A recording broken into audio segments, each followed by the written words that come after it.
Trucks, everybody. Trucks? So, it's been a few months since the Yowie trucks. You remember this place? Cool. Oh shit, it's the fucking Grand Canyon. That's the actual Grand Canyon. Nice job. In real life? Yeah, IRL. Made the Grand Canyon real. Oh, wow. Grand Canyon We've real, come a long guys. way since Pac-Man. The year of guest trucks continues. This is the gay trucks. Yeah. Every single person in the trucks right now, with the possible exception of the hosts, is gay as fuck. Can we get all the gays to introduce themselves, please? You know, I was so prepared for you to not say that, and I would have to be like, oh, you're not going to ask the gays to say hello, but you just went for it, so I had to. I guess that's better. Right. Notice how much sassier the gays are than the lesbians right off the bat. Wow. Max, please introduce yourself. Hi, I'm Max.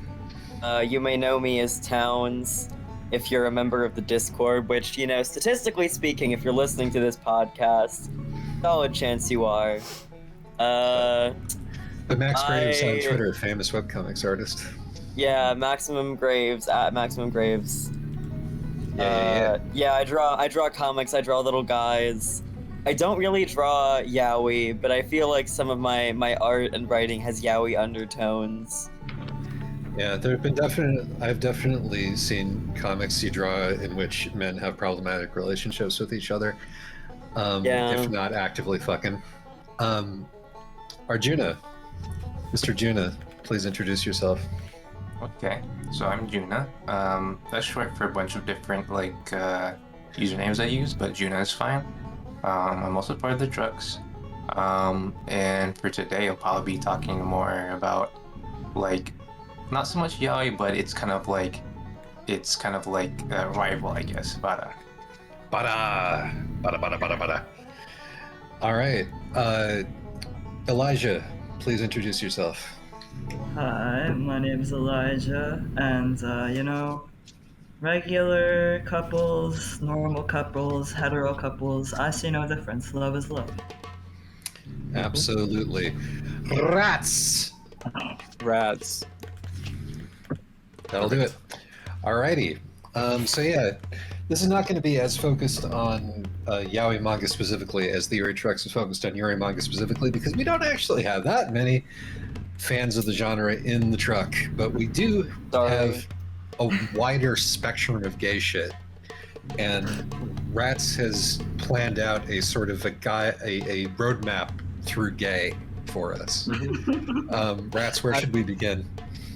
I figure since this is essentially a sequel to the Yowie Trucks in some sense, and Elijah has prepared material on comparing and contrasting Yowie and yaoi, that seems like a reasonable starting point. I agree. Take it away, Eli. Alright, let's see.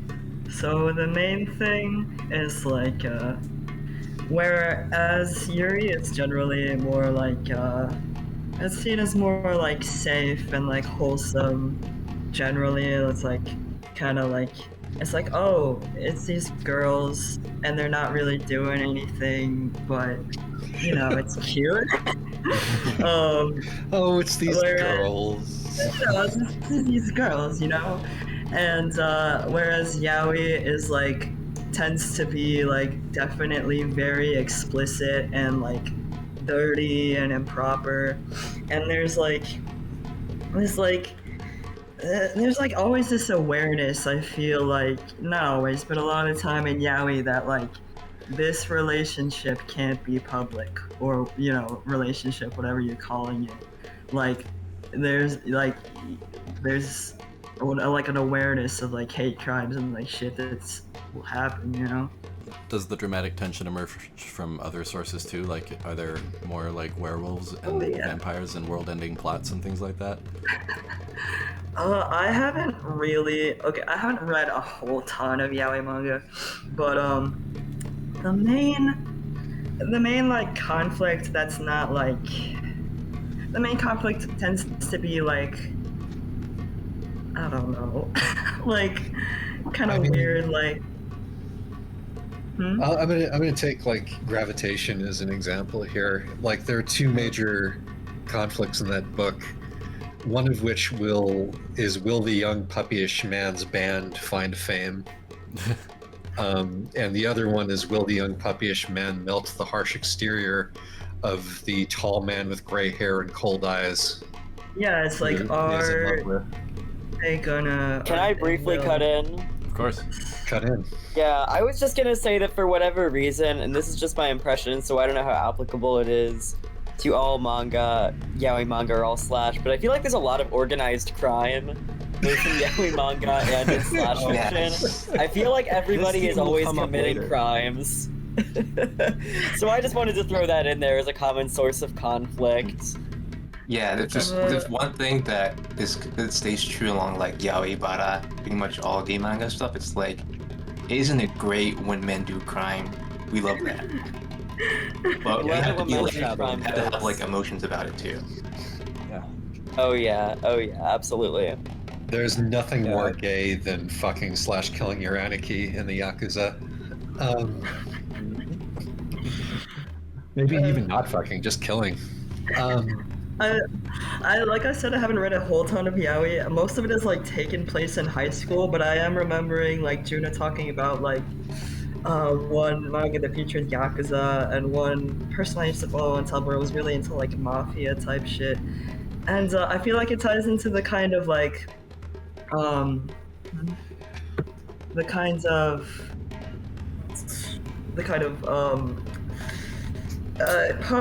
perception of like lesbians versus gay men, as like lesbians are generally, they're like, oh, they're just pure, they're sweet, they're like best friends, like this is more safe. And like gay men are like crazy, insatiably horny predators, basically. Don't forget about AIDS. Don't forget about AIDS. Don't In forget manga? about that one. No, just in the culture. This is a I reason why. haven't read any gay manga. Well, no, yeah, where AIDS comes into play, but But we definitely a could lot be of gay subconsciously American dealing comics. with.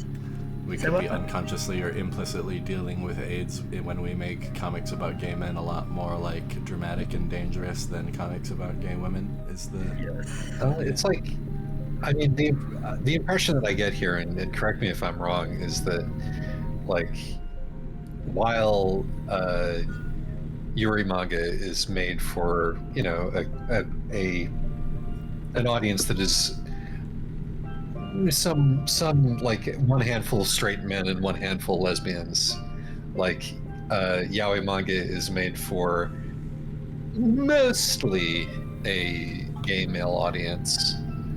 I would say that or is- yaoi tends to be made by straight women for straight women, Okay. depending. As But opposed to there are a lot Bara, of, perhaps. but like, yeah. That's what Juna. I think there's definitely stuff that complicates that distinction, but I think broadly speaking, probably true. I'm not a statistician. I don't have access to those numbers. Yeah, that's But, my like, yeah, my broadly perspective. true. Yeah, we're We not don't trying have to. the gay statistics on this. No. We're not trying to solve this like definitively, but yeah. The Yeah. yaoi equation. Yeah, I mean, I think if I could jump in real quick, I think there is something sort of cathartic in yaoi for women where it is violence and it's sort of imitating the violence often of like patriarchal gender dynamics, but it's reiterating them in kind of this fantastical way. It's like bringing like the fear of men into sort of a different context or environment, if that makes any sense. I don't know. Or it's also just the fantasy of like, what if there were two men? So I don't know. Maybe I'm getting too. Maybe they I can. think there is Maybe they like kiss. What if they kiss?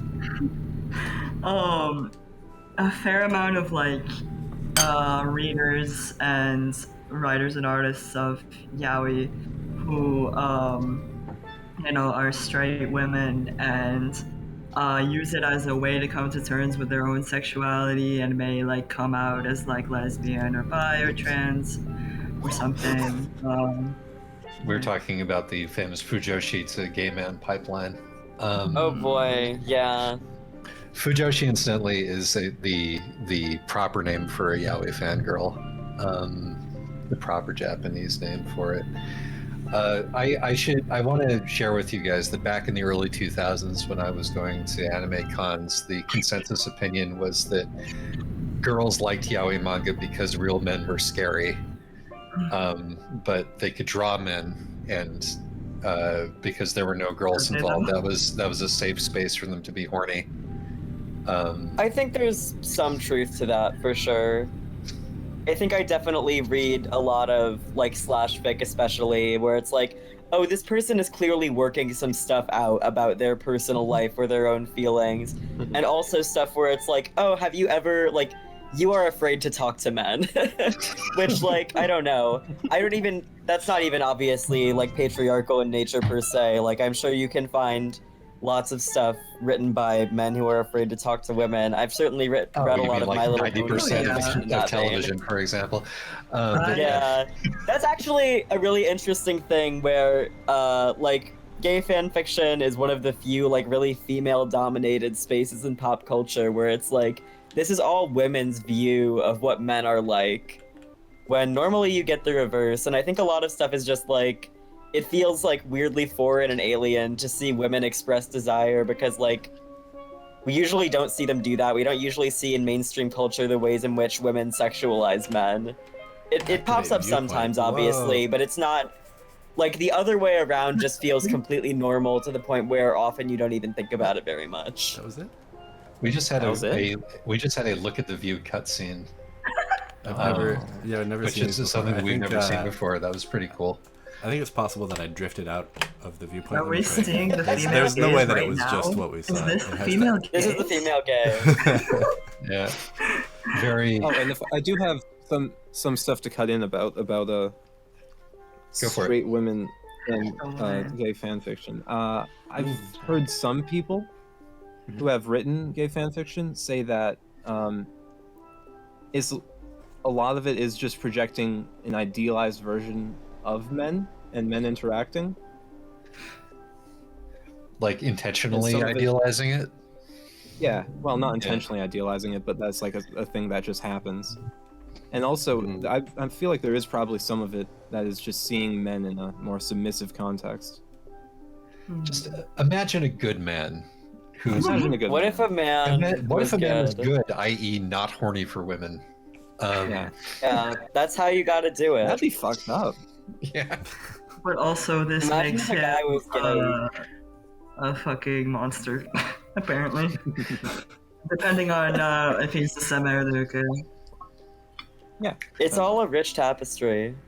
I concur. It is definitely Cool a rich screensaver. tapestry. I didn't know this game had those. So I'd like to. Do you think that the logical place to go from here then would be for Arjuna to talk about yaoi manga versus bara manga? Yep. Is Baraka Go the for it. One last dangerous thing version? Oh, yeah, I wanted let's- to say. Go One for last it. thing about Yowie versus Yuri. And the Yuri trucks, there was a lot of talk about the Aquarium Date.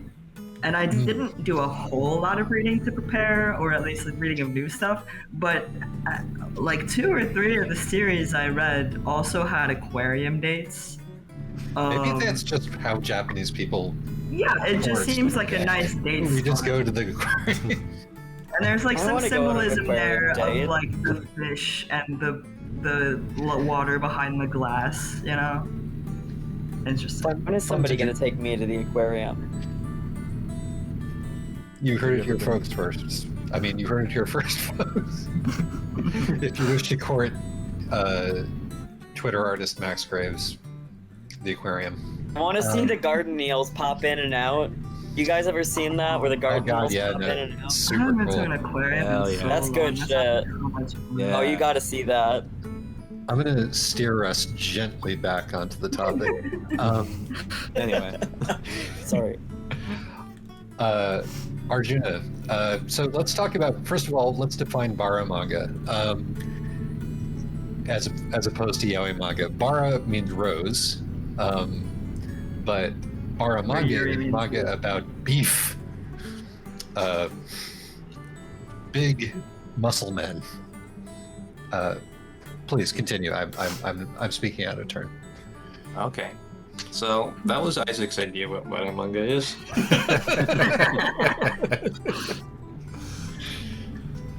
I'm just play through that. I guess the first thing I'd say is I wish I had the interview linked on hand. But one thing about the word bara, first off, it's kind of outmoded as a word in the sense of applying to gay men, in the sense like pansies kind of like used to be insult for gay men.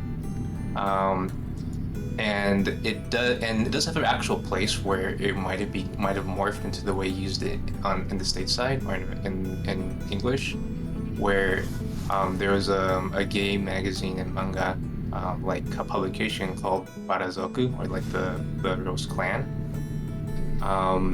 and that housed a lot of like 80s manga featuring greats like Tagame and like Jiraiya. So the thing with Bara is, and I can't remember the history exactly, but it's like it kind of arose when in a lot of like yaoi center spaces on the internet, they had trouble trying to categorize stuff like by like gay manga creators like Takeshi Matsu or Matsu Takeshi, Matsuzaki Tsukasa, and then Tagame is the big one, also Jiraiya, big in terms of like the size of their characters, but also like just their renown, and other like gay manga writers like that. The thing is though is that bara itself doesn't really exist as a term Japanese side. If you want to find quote unquote bara, you're gonna have more luck either using something like G illustration or macho, like literally in katakana macho. So Sure. like specifically say I want a macho guy. Like give it to me, Pixiv. I need something like that. Or just gay. Or even or if you want to get more specific, like Gachimuchi for like the strongman type that's kind of still kind of fat. And then Gachidabu if you want like a strong guy who's like even fatter. I'm getting into the weeds here. The idea is just that Bara took on an identity as like this like general like impression of like what gay people here in the States wanted from like anime, distinct almost from Japan. It lines up in a lot of ways with actual gay manga and like yaoi as well in Japan, but they're not identical. Any questions so far? So this is created like intentionally to be more in line with what Americans expect of gay culture, like Not or really. It's more it's like just the way that. Let me put it this way. When I was growing up, right? Like my first exposure to like gay people in anime was like Yaoi, right? Mainly when I watch Naruto, and then like I go on Naruto, like I go online, and then I learned that people like to make like Naruto and Sasuke kiss more than once. And then Few times. and then even. and then you've seen series like that in like Fire Emblem, with like Ephraim and like other of the pretty boy protagonists, or even Ike, who's kind of like more muscly in terms of like the main characters of the series, but still kind of like twinkish enough for like yaoi. But when I got older and stuff like that, like I started noticing like the side characters of the same series that are like more like I guess like in those same series there's like other characters that have more of a gay following, and I started kind of stumbling from yaoi like kind of like circles into stuff like, okay, enough about Narasatsu, I guess let's see Asuma, like the big dad ninja or something, or you know, like I do love my Phoenix and Edgeworth like shipping, but you know, Let's talk Gumshoe about pretty Gumshoe, much. exactly. Gumshoe is like a shining star of like beefy, dumb, and kind, the hippo type. And when you are scrolling through Dojin, you can tell at a glance which strand is you're referring to, because the characters in case one are, you know, teensy weensy, and the characters in case two are built like brick shit houses. Mm-hmm. So there's Yeah. a sense in where there actually is a distinction just in terms of body types.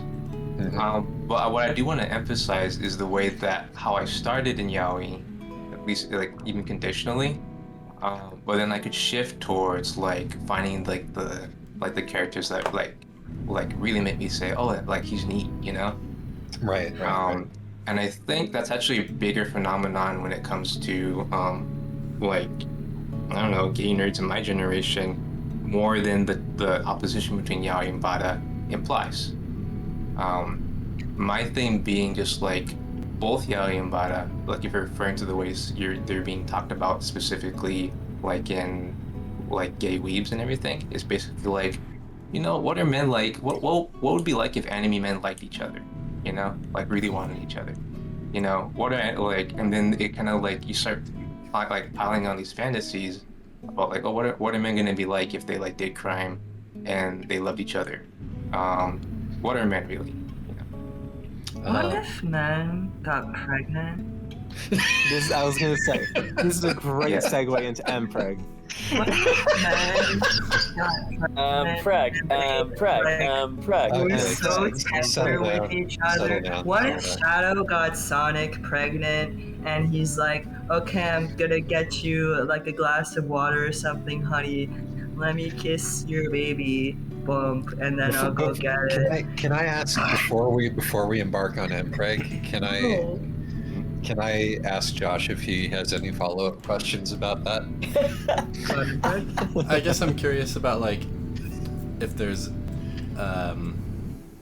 you know, dramatic distinctions in the kinds of storytelling that take place between. Oh, I get yeah. that it's sort of a loose distinction. I would say so. I think what Elijah jumped into talking about is definitely a very common type of Mpreg. That is sort of this very wholesome Mpreg. Josh Where is it's not No, asking I was about not Mpreg. asking about Mpreg. Oh, he's not asking about Mpreg. I'm so sorry. I misheard. I thought he I was, was asking curious for about- Mpreg clarification. What Josh was asking is whether there are narrative know what differences people between really the Yaoi want. type and the Bara type mangas. Yes. That's As a the Oh, I am so sorry. He's asking a final question on Juno's topic. I assumed. Okay, never mind. Yeah, I Continue, see. carry on. Yeah, I'd say the big thing, one thing that I guess had me staying along with like Bada, or just like gay media in general, since I don't read my Bada manga specifically anymore. But I do follow a lot of like Twitter artists, like Japanese and otherwise, who like have a lot of like Bada like erotics, I guess you could say. As opposed to like yaoi erotics of like senpai, kohai, like skinny men who are really pretty and have eyeliner all the time. Anyways, the one main thing I noticed is that even in like the what's called kind of like the gateway manga, for like people getting new to Bada, like Takeshi Matsu and like Matsuzaki Tsukasa, those are the two big ones, where the men are like they're still young, but they're hunkier now. The main thing is that first off, they graduated high school. They're older now, and I think at least for some Bada and like just some gay stuff in general, it like the point for some of them is like, you know, I like an older dude, so it'd be weird if an older dude were in high school. So it's an age thing for one, and the second thing is that I wouldn't say Bada is more grounded because there's definitely some really out there stuff. Like this one Bada, that's not Bada manga, but it's by a guy who's like into macro, I guess. Of like, what if like we had a kind middle-aged man who happens to be like 100 feet tall and also does like superhero stuff. And it was also a commentary about like cult of celebrity. It was Right, also pretty yeah. great. Because I mean, what I was interested, why I asked the question or why I wanted Josh to follow up was because you said that at the end of this, you start to sort of interrogate manhood as an idea. Yeah. That like because these manga tend to like are running with these big sort of masculine tropes, like your organized crime tropes, which are all about. Okay. Men Yeah, then in that feeling case I each can. other. Yeah, in that case I can emphasize the more mundane side of a Bada manga, because there's a lot of cases where the one sense I'd say it is more grounded is that I can actually recognize like, okay, like this is an example of like it's talking to like stuff gay people might actually see in like Japan, like Nichome I think is like the big one, are like jockstraps or something. The main thing being is like a lot of these battle manga are also things like for example in one Takeshi one, like a guy who's like kind of down in his luck. He graduated college, but he's kind of like a slacker. Meets the other dude who he remembers as like kind of like a punk in high school, but became fast friends with him after they both found themselves feeding the same cat or same dog. The point is that they bonded over feeding a dog. And then the pretty much in just the scope of this one manga is basically about him reconnecting with an old friend, seeing how he's changed a lot and become more positive, and then realizing that like he wants to be with this guy. And that's kind of like that's probably like one of the more like slice of life type stuff. And the big thing with about these is that it's like I'm trying to put it together, but it's kind of like it's almost like there's like a hope there to that the like you and the other guy are like just the two men like find something in each other and want to genuinely bring that out of each other and like, support each other. Not all battle manga do this, right. But there's definitely that sort of like hopefulness for the future that some of this kind of like does. less heightened by like a coming of age sort of atmosphere, and more just rooted in mundane, but that's also why keep going. but also macho-ness. Josh was asking whether these two men feeding the same dog were both quite macho. They were more like kind of like on the younger side. Like I said, like Takeshi Matsu is more younger. Goes a little more like post college. They're still buff. Yeah. They're buff. Yeah, there we go. Two That's all buff I need dudes to feeding know. the dog. Yep. Back to Mpreg. No, not yet. Wait a minute. Oh, okay. Just talking about. Go. Okay, just talking about like the more grounded stuff. I'm thinking about Gengo Tagame, who's well known for drawing like more like beefier guys and stuff. And I haven't read a whole lot of his stuff, but one of his more or relatively recent ones, like 2017 or so, was My Brother's Husband, which is more for like a straight or like a less educated audience. Like the point of view character is the brother of a gay man whose Canadian husband comes to visit after the brother dies, and it's like really, I don't know, it's like really sweet and like very like grounded in reality, like we were talking about. Yeah, and then as like a contemporary for Tagame, there's also Jiraiya, who has done a lot of illustration for say G-Man magazine. He also drew. See if I can link it. He drew a lot of good stuff, but he stands out in his contemporaries because he did draw like Gigantic Men. He drew Gigantic Men, but a lot of his manga is a lot more lighthearted, and there's still kind of like that play between like two men falling in love and then still going about their masculine roles in society. Like this one about like a guy who wants to go to Tokyo to become a businessman, but he doesn't want to leave the bathhouse. But one of the workers who goes to the bathhouse all the time, like doesn't want him to go.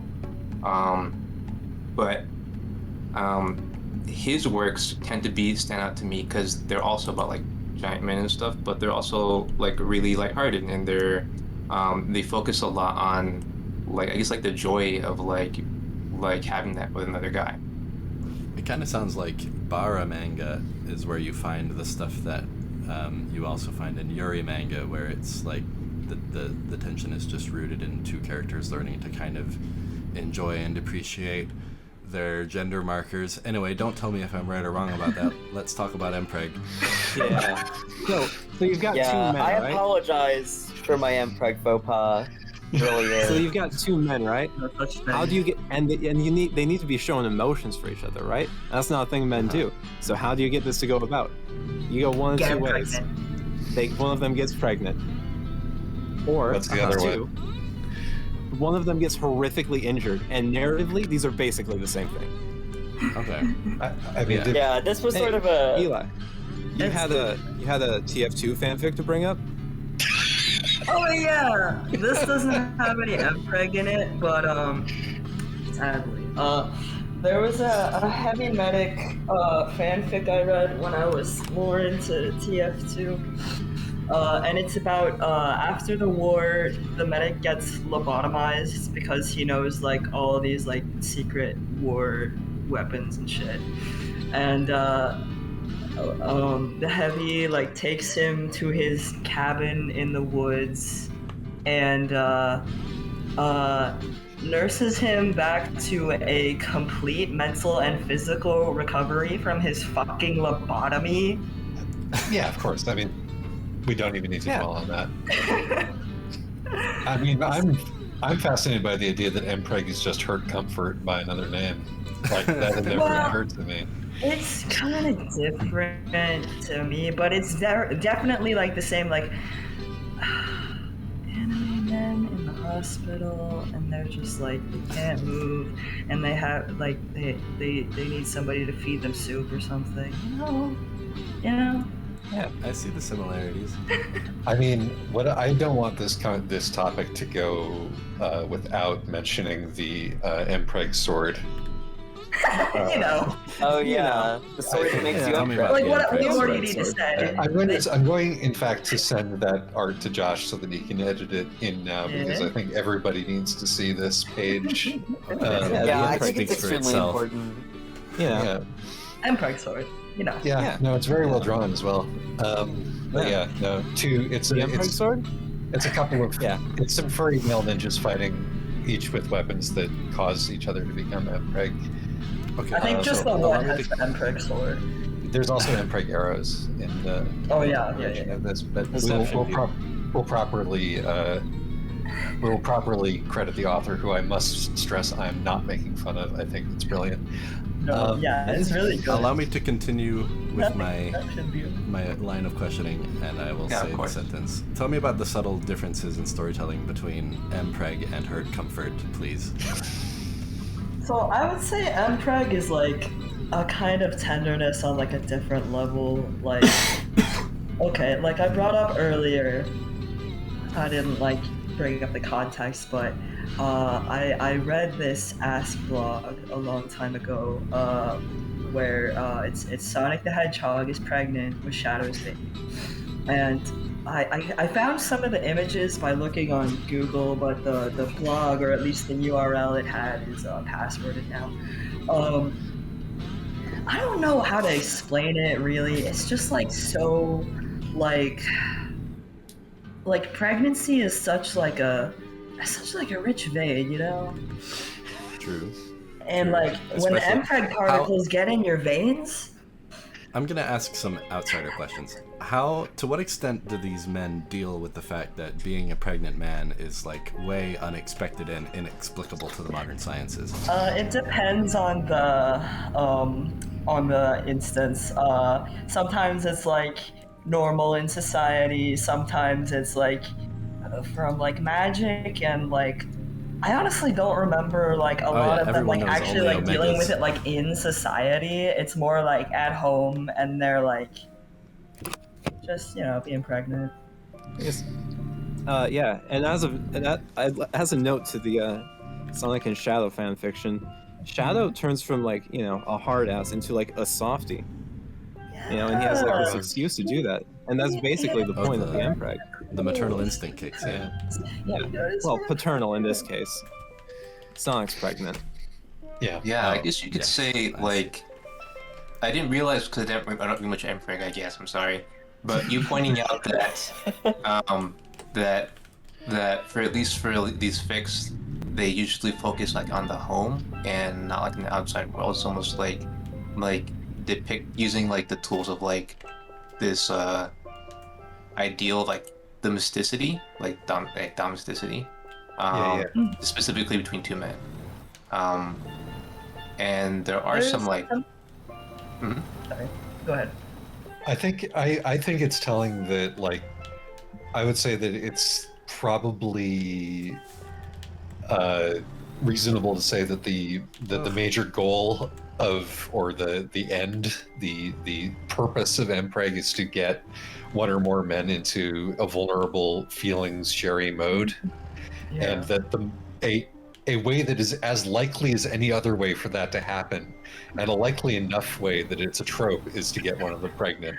Like, it's so hard to imagine a man being sensitive and showing his feelings and vulnerabilities that you have to actually put a fetus in one of them for, I was for gonna say, the narrative sometimes- together. Paralyze one. Sometimes there's like a private like freak out about like, oh my god, I'm pregnant. How the fuck am I pregnant? What's happening? But then like the other guy always calms it down. He's like, it's okay. We're gonna get through this. We're gonna raise this baby. We're gonna do it. Or whatever. Yeah. Okay. Okay. Speaking of fan fiction, All right, it's Rats' time to shine. No, It's it's Towns' Towns' time. time. Max's Oh, time. shit, It's Towns' time, baby. Max! Yeah, sorry. It's Towns' world, but just limited. Okay, actually, I have a great way to segue. So, what I'm talking about when I talk about, I feel like yaoi is really the wrong word for most of what I've consumed. I've consumed, the odd bit of yaoi in my time. It happens to the best of us. But most of the gay sort of media that I am familiar with, discounting like actual like films, etc. But I read a lot of gay fan fiction and have read a lot of gay fan fiction. I guess the proper term for that would be /fic. The kinds of stuff that, and I'm talking mostly about Western stuff, the kind of stuff that is descended from like Star Trek fanzines and so on. And honestly sort of has built up this web of like recurring tropes and stylistic quirks to the point where people will make jokes about, very frequently recurring like turns of phrase or whatever, like tongues battling for dominance, which according to a Tumblr post originated in a Draco Harry fanfiction. One of my Or favorite, referring to one person in the couple as like the smaller man and one is the larger man. Sorry, continue. I love when instead of saying like the other boy or like the character's like name, they say like the other male or like the brunette. Oh yeah, the brunette is a big one. But then like so many people have brown hair. Yeah. That is just fan fiction, to be fair. And like, I guess like the other difficulty thing- with writing fiction also. when you The difficulty with just- writing fiction. when you've been told not to use pronouns. Yeah, you gotta use Or when the when it's pronouns too are the due. same. Of course, you have brown hair. Yeah. Yeah. I don't believe Okay, what in I was gonna pronouns. also talk about was sort of there are a lot of recurring tropes in fan fiction. And hurt comfort is something that we kind of discussed earlier, got into. It really is as simple as like, one guy is grievously injured. I see a lot of like held for ransom or kidnapping stuff, or also just like the milder version is like a guy falling ill, and his friend has to take care of him, a la Tim, I Wish You Were Born a Girl. So that's the thing. Yeah, we've talked about like that as like sort of a method of making male characters emotionally vulnerable. But before I continue down that line, I am going to talk about a fanfiction trope that is sort of, burst onto the scene in a big way, which is Alpha, Beta, Omega, which is sort of I was hoping we would the talk explanation in some contexts. Like, there's lots of different ways to do Mpreg. ABO, as it's often called, did not invent Mpreg. And it's sort of like, I'm talking about it because it's a convergence of a lot of different things that showed up in fanfiction beforehand. So I got my fanlore.org, I'm sorry, they're an organization. Fanlore.org tab open to the Alpha, Beta, Omega page, just to make sure I don't forget anything. So you got your alphas, your betas, and your omegas. And usually the hierarchy is arranged so that alphas are societally on the top, omegas are societally on the bottom. But people also like to reverse this. They like to have fun with it. And part of it is the very And common the betas are the fanfiction trope. petty pussy, but yes, continue. Yes. So some of it is the soulmate stuff you'll find in a lot of fanfiction. So in a lot of fanfiction you get stuff like, oh, these two guys have the same word written on their wrist or whatever. or once you meet your soulmate, you can see in color for the first time, and that's how you know you've met your soulmate, and just very corny stuff like that. But ABO kind of incorporates that. It's like, okay, so every alpha and omega, they can form these special pair bonds that are like above and beyond regular human romance. Sometimes you have like your one special dude that is the only one you can bond with. Sometimes it's just like whoever gets to you first. And these are sort of different. There's a lot of different ways, different imaginings of it, I guess. Some that are more romance novel and some that are more, well, that's fucked up. And the Omegas are generally the ones that can get pregnant. Some people will bypass the MPreg stuff altogether with ABO and just replicate the dominance hierarchy. A huge part of ABO is the societal stuff. It's like, in a society where men could get pregnant, would we treat men badly? And usually the answer to that is like, yes. Which, like, I don't know. To the extent to which, like, I'm not gonna be like, this is actually super meaningful social commentary. I think it's more like, I think there's an element of women displacing misogyny onto men there that is interesting, but I think a lot of it is people, maybe partially for that reason, just being horny for subjugation, and like, that's their business. I'm not gonna go into that too deeply. There is no, people being horny for subjugation knows no boundaries of gender. People love to do it. It's a common thing across the board. Oh no! I think I'd like to point out, yeah, that in order to get men to be vulnerable, you have to either lobotomize them or get them pregnant. And in order to get them pregnant, you need to construct an entire fan fiction like template.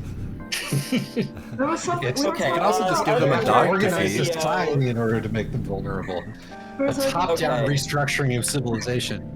The other part of ABO that I was just gonna note is that not always, but a lot of the time, the alphas have like wolf penises, and they have like a knot, like a dog dick, and I don't know why that is.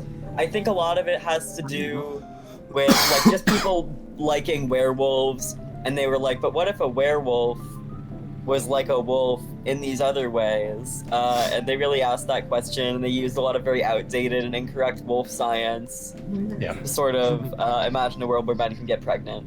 Okay, I feel like this was a pretty dry explanation, unfortunately. So I'm gonna go back to talking about... It was factual and informative.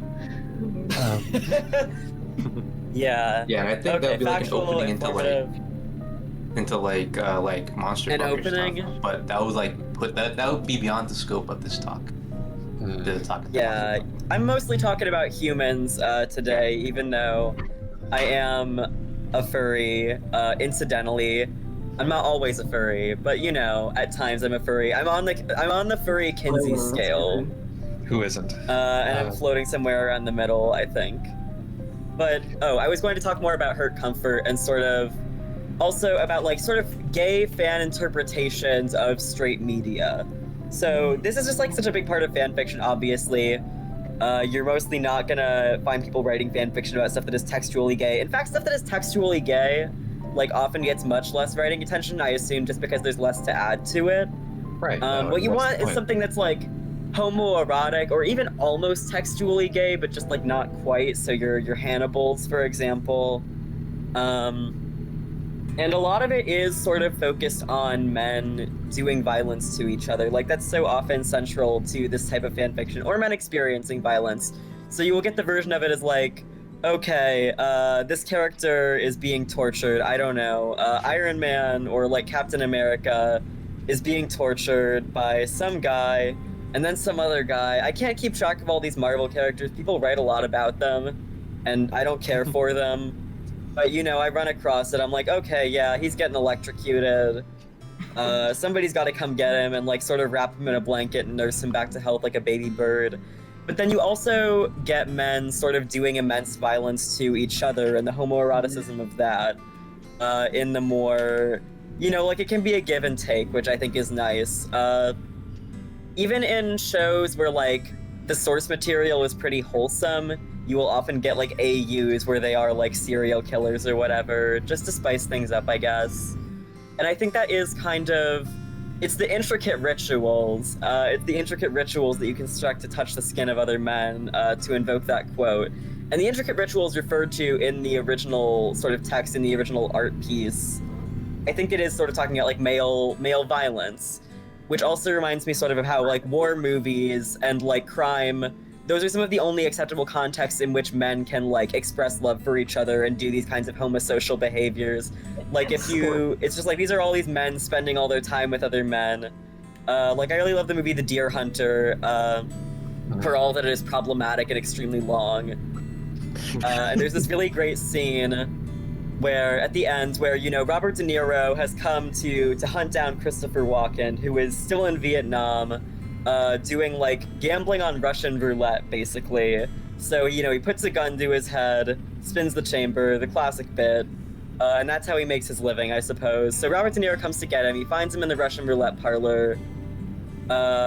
They both went to war together. Robert De Niro has come home from the war. He has married Christopher Walken's girlfriend. Really normal. Anyway, but you know, they're sitting in the Russian roulette parlor. Robert De Niro tells Christopher Walken that he loves him, and you know, Christopher Walken, he loads the gun, he shoots, he dies. And to me, that's Yowie. That's sort of Yowie at the most base Guns are level. penises. You tell another man you love him. You were in the war together. You were hunting together. He's the only person you really care about, and he just immediately dies. He just immediately explodes. Yeah. He just immediately explodes.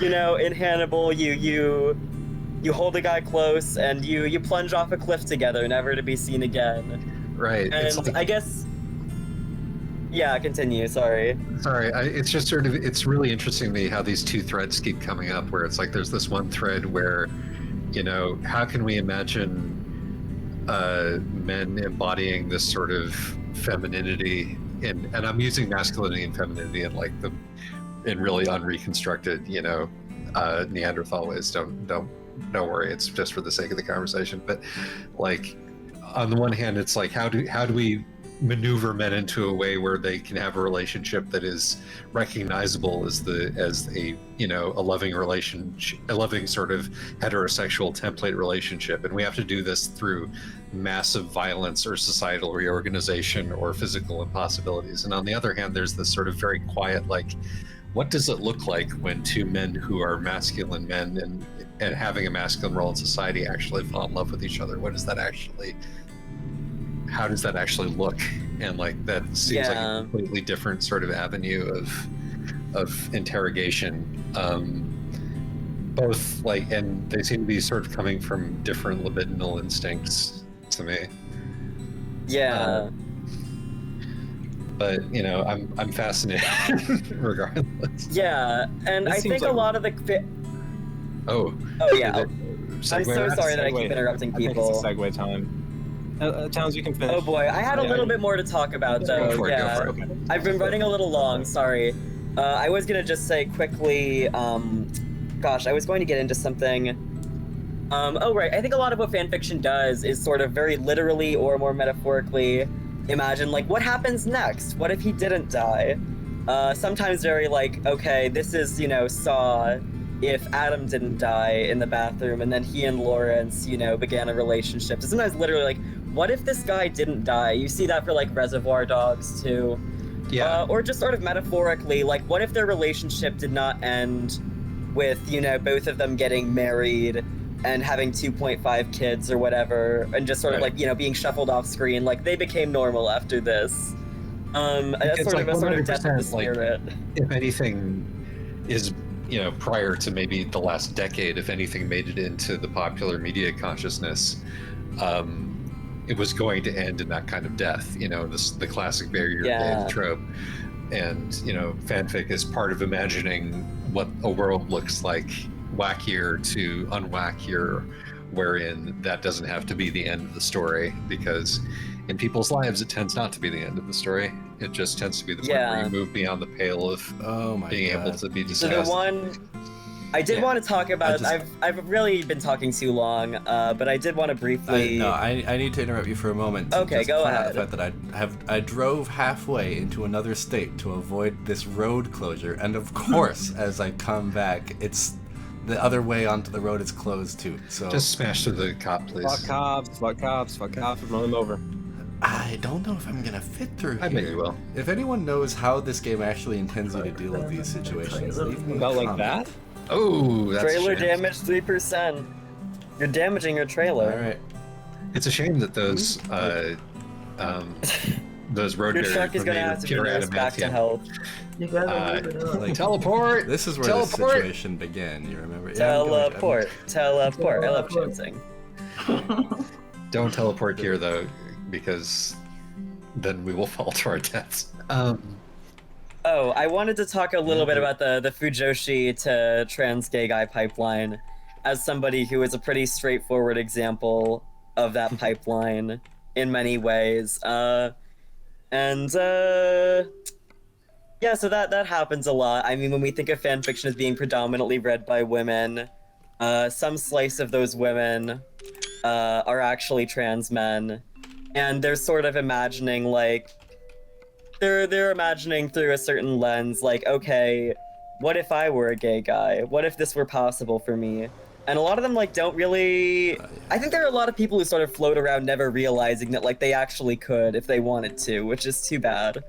And I think a lot of the sort of feminization of men, for lack of a better word, in fan fiction, and the sort of remapping of misogyny onto men in fan fiction, like, makes it relatable in a very specific way to trans men, where it's like, this is not really my experience, but like, I can see something closer to trans masculinity in this than I can anywhere else, because you don't get there's sort of that fabled transmasc invisibility in pop culture, for better or for worse. Sometimes you want to be invisible, sometimes it's easier that way. And then the way that it ties in with the violence thing for me is, unfortunately, this is a very problematic desire. I keep saying problematic. This is the real Tumblr brain shining through here. But the problematic desire is to sort of be a victim of violence or a perpetrator of violence, because to do so would to validate your masculinity. If you get hate crime, that means you're gay for real. If you hit somebody with a hammer, that's guy shit. Only a man would do that, would commit an act of violence or be victim to a certain type of act of violence. And it's proof of something.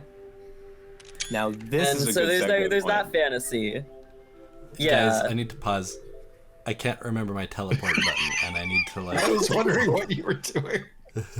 Yeah, I was looking at the Waiting for screen an like, opening. huh, okay, This carry appears to on. be art that's happening in front of me, and I'm not entirely sure whether it has to do with the idea that you must commit an act of violence in order to be. What I need to do led is into pause the fraternity game and of figure out manhood. how I bind to Hopefully, I can teleport now. Nope. I think they might have fucked this. I think that this I think we should much leave relied this upon in. feature.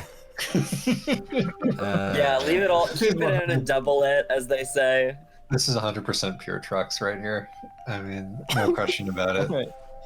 So I'm I'm just actually gonna. like, I think I should just start going. No. Just start going. Okay. Give no, Josh no, one no, more. because I still need to solve this God damn problem. it.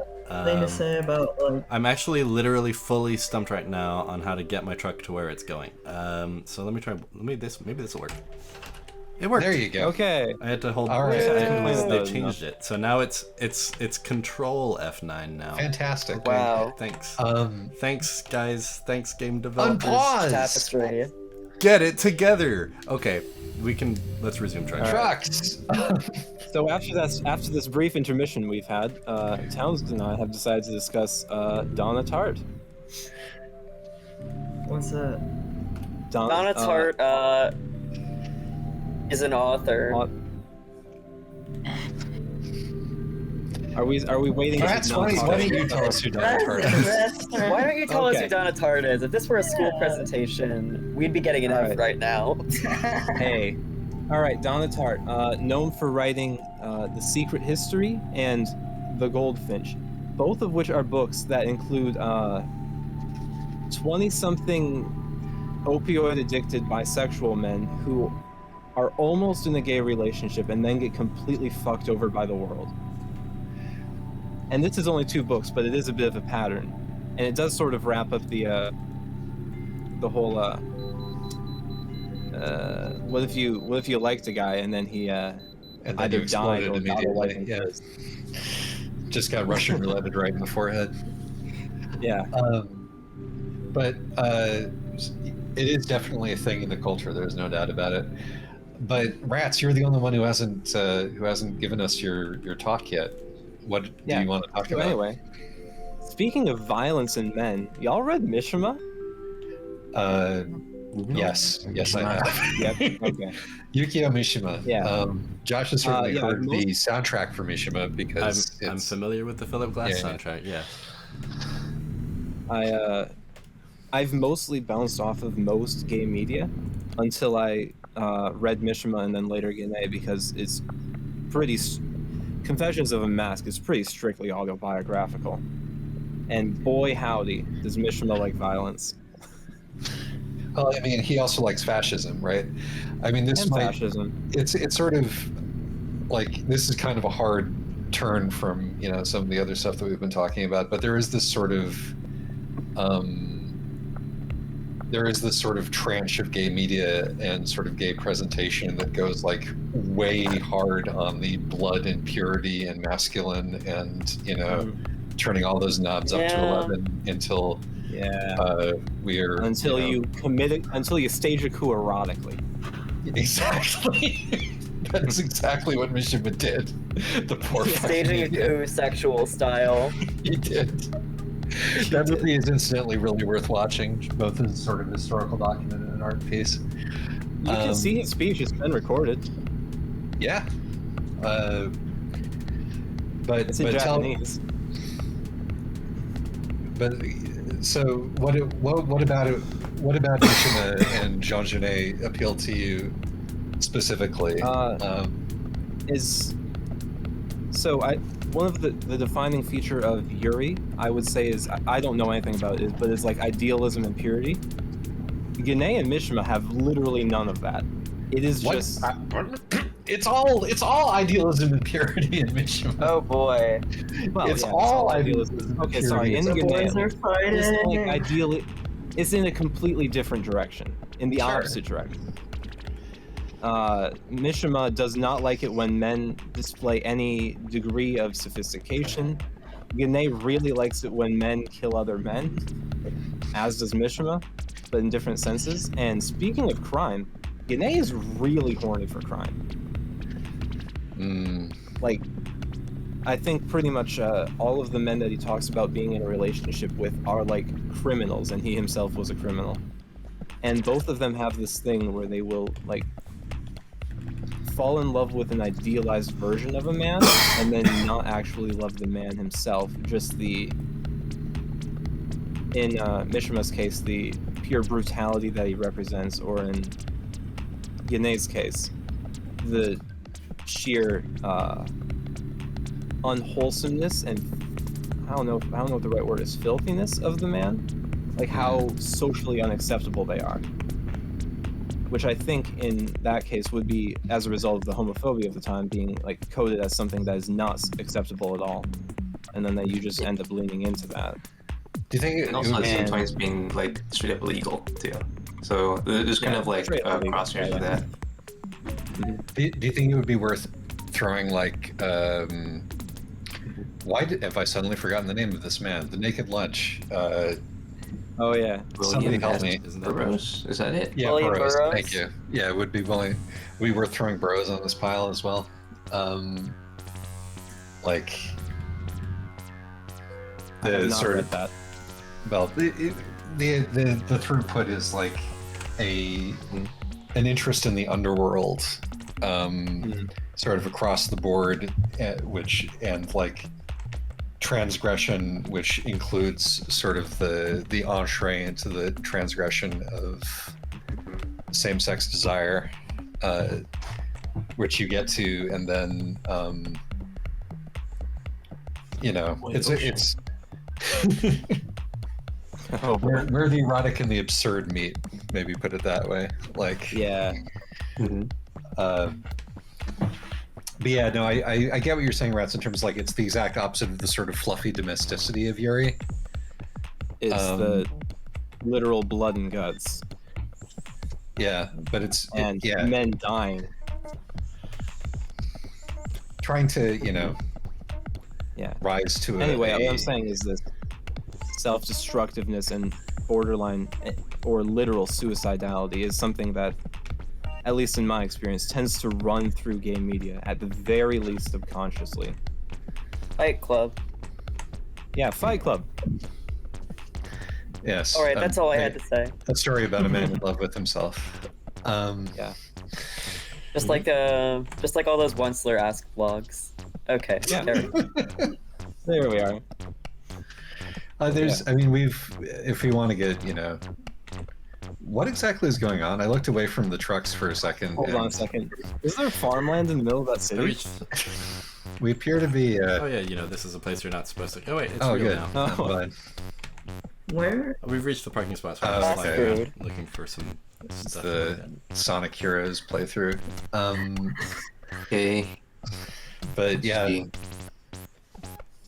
there was once again like the connection between the erotic and the thematic is not limited to any one Whoa, that's a solid placing right Whoa.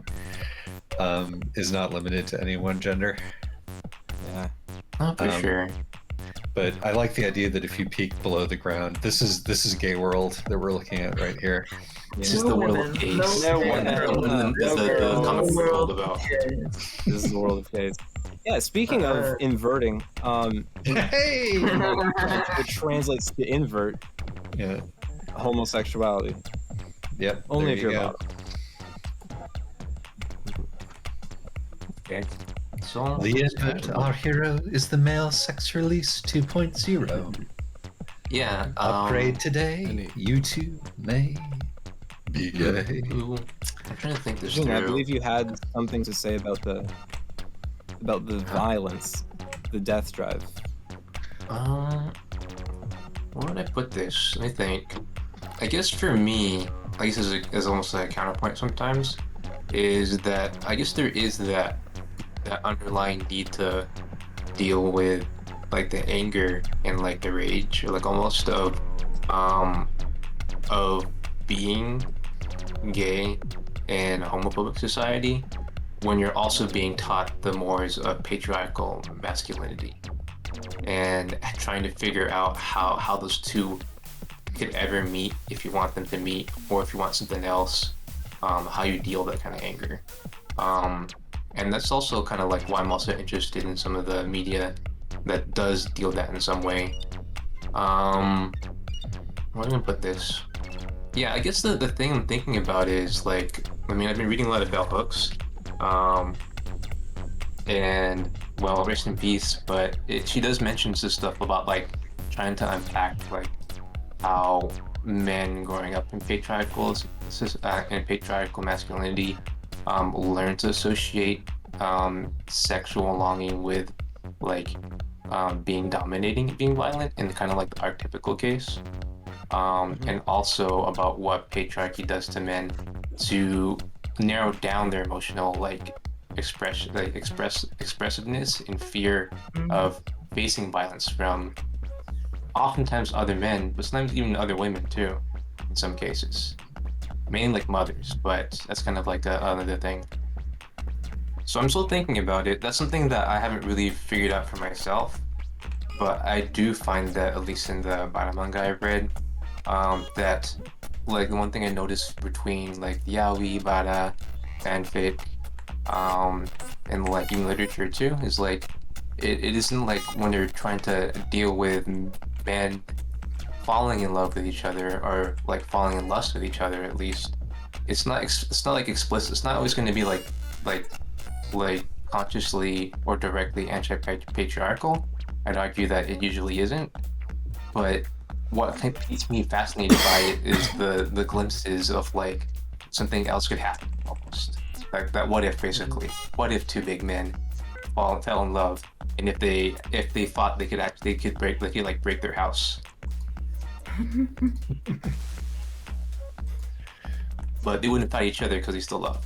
But they might like destroy their bedroom Maybe not that bit, not that way, but like Yeah. maybe they might destroy like another part of their house. Or they might destroy society. They might destroy the family unit. You know, Yeah, that's why There's I a- love like the if you look into the Jamboard or the little like slide thingy, Yeah. one of the manga that I put down under the Jiraiya one is Toro the Crybaby, where a middle-aged man goes to like the old dormitory where he and his like construction worker like buddies lived at the peak of when this man who died, nicknamed Toro, because he was reading Trotsky's like one of Trotsky's works, and the other guy named him Toro. He's like reminiscing about like this kind of like idealized version of him, because he died and everything. So there's a bit of like that, like nostalgia for like masculinity, like the whole part about like being able to mourn for another man is one way to like show love for him.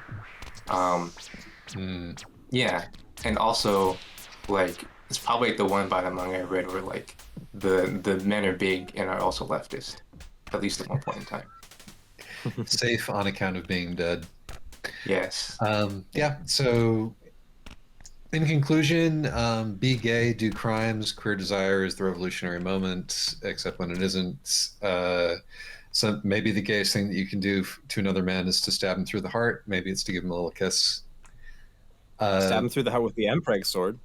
Stab him through the heart with your love. Don't get your heart pregnant. Or do it. This pregnant heart will tell on you. Do you think that we're done with books? Is there anything else that we need I've got one thing to say. All right. Just summing up the like phrase that I was looking for. This sort of desperation and despair with, you know, society that we live in, and the only real response you have being a complete rejection of it or violence. And that's all I've got to say. Yeah, in the Isaac, context Josh. of being gay. Good ending zoom out there for that. That's going to be a good ending point.